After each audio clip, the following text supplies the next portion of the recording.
মায়ের পেটে আপনার নবী আমার নবী কতদিন ছিলেন?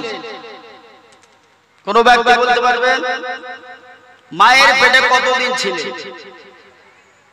কেউ উঠবেন না, যে উঠবেন তারই লস।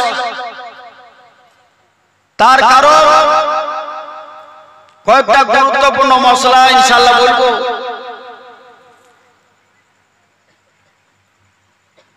যে একটি বাচ্চা মায়ের পেটে সর্বনিম্ন কতদিন থাকতে পারে আর সর্বোচ্চ কতদিন থাকতে পারে? মায়ের পেটে একটি বাচ্চা সর্বনিম্ন কতদিন থাকতে পারে আর সর্বোচ্চ কতদিন থাকতে পারে, কয় মাস থাকতে পারে? তো বিরাদার ইসলাম, বাচ্চা মায়ের পেটে সর্বনিম্ন 6 মাস পর্যন্ত থাকা সম্ভব।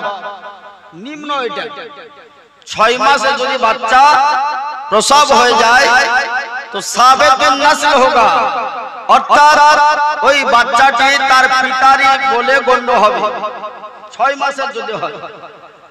আর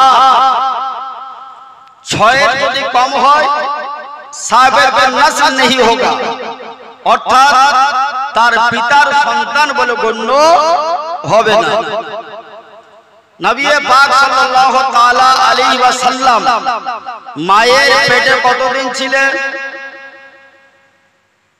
এই কথাটি, এই তথ্যটি প্রদান করেছেন চতুর্থ শতাব্দীর মহান মুজাদ্দিদ ইমাম ইশক মুহাব্বত আলা হযরত কানজুল কারামাত জাবালুল ইস্তিকামাত ইমাম আহলে সুন্নাত, উনি বলেন যে নবী পাক সাল্লাল্লাহু তাআলা আলাইহি ওয়াসাল্লাম মায়ের পেটে সম্পূর্ণ 9 মাস ছিলেন। জোরে বলেন, সম্পূর্ণ কয় মাস ছিলেন? 9 মাস। মনে থাকবে? আমি শেষে একবার জিজ্ঞাসা করব, এতক্ষণ আলোচনা শুনছেন, শোনার পরে যদি কিছু মুখস্থ না থাকে, মেমোরিতে যদি কিছু সেভ না হয়, তাহলে বসে থাকতে হবে। তাহলে রাত্রি জেগে মাহফিলে বসে আছেন নেকির উদ্দেশ্যে আর শিক্ষার উদ্দেশ্যে। তো বিরাদারিন ইসলাম, মায়ের পেটে কতদিন ছিলেন? 9 মাস।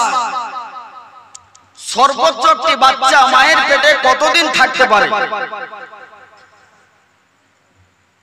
বিশ্ববিখ্যাত 4 জন ইমাম, আমরা যে ইমামের অনুসরণ করি সেই ইমামের নাম ইমাম আজম নু'মান বিন সাবিত রাদিয়াল্লাহু তাআলা আনহু।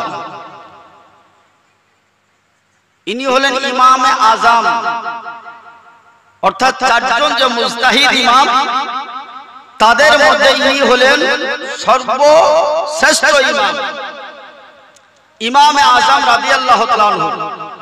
দ্বিতীয় ইমাম শাফিঈ রাদিয়াল্লাহু তাআলা আনহু, তৃতীয় ইমাম মালিক রাদিয়াল্লাহু তাআলা আনহু, চতুর্থ ইমাম আহমদ ইবনে হাম্বল রাদিয়াল্লাহু তাআলা আনহু। এই 4 জন ইমাম হলেন বিশ্বের সর্বশ্রেষ্ঠ মুজতাহিদ ইমাম। তো বিরাদারিন ইসলাম, দ্বিতীয় ইমাম হযরত ইমাম শাফিঈ রাদিয়াল্লাহু তাআলা আনহু মায়ের পেটে সর্বোচ্চ 2 বছর ছিলেন। জোরে বলুন, মায়ের পেটে সর্বোচ্চ উনি 2 বছর ছিলেন।